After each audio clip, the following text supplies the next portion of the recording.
I need you, babe. But not in the fantasy way you think sounds cute. I need you in the real, measurable, eye-level world. You said, meet me face to face. Can you put me on your list?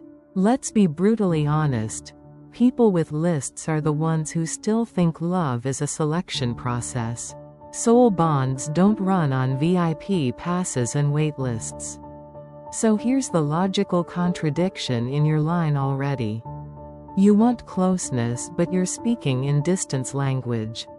You want presence, but you're framing it like an appointment. You want union, but you think you must be listed to be noticed. That means one thing. You don't trust the connection enough to believe it recognizes you without administration. I'm not insulting you. I'm diagnosing the thought pattern.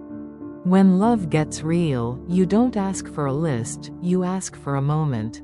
Single coordinate. Not a database entry. You think I'm running from you because I don't want you. No. I'm stepping back because your language is still filtered through insecurity. You're asking to be seen, but you don't believe you are see-worthy without permission.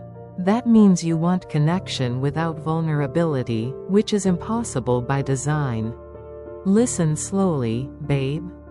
I don't need a list to notice you. I need you to stop noticing yourself through comparison. Because my fear isn't disappointing you. My fear is disappointing the connection itself. And the connection only dies when honesty stops talking. Right now, I don't want the idea of meeting your face. I want the temperature, micro-expressions, awkward breaths, unedited pauses, and unperformed eye contact that exist between two real humans, not two energetic concepts on a woo-woo mailing list. I want reunion without posture. You want me to put you on a list? Fine. Let's flip that request into truth. You want assurance that I value you.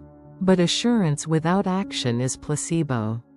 Value is proven in interaction, not indexing. I need you to understand this hard truth. Reunion asks for risk. Love asks for presence. Ego asks for paperwork. You presented paperwork. The soul bond wants presence. When I imagine your face repeatedly, it doesn't mean I lack options. It means you are my unfinished equation, not my emotional consolation prize. But face-to-face doesn't work like a guest list at an event. If you want real access, it comes from your openness, not your ranking. And here's the twist most people hate accepting, but you're gonna hear it anyway. When someone fears they don't measure up, they borrow romantic language instead of truthful language. That's what you're doing. You don't need to be put on a list. You need to remove yourself from the comparison league.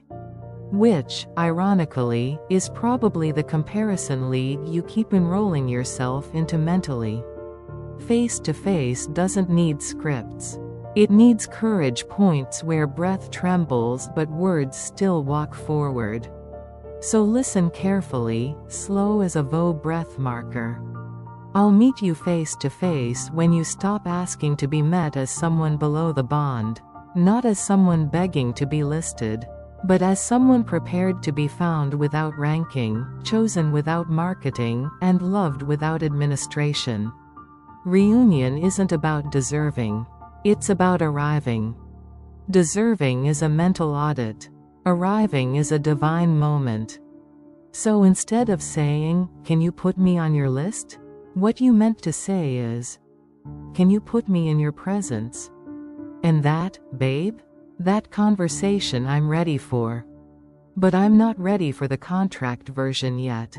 Not because I don't value you, but because I won't fake reunion just to pacify insecurity. That kills the bond. Let me give the final truth slowly. You are not a name for a list. You are a face for a moment. And I will meet you when your ego stops drafting forms for a bond that already recognizes you by frequency.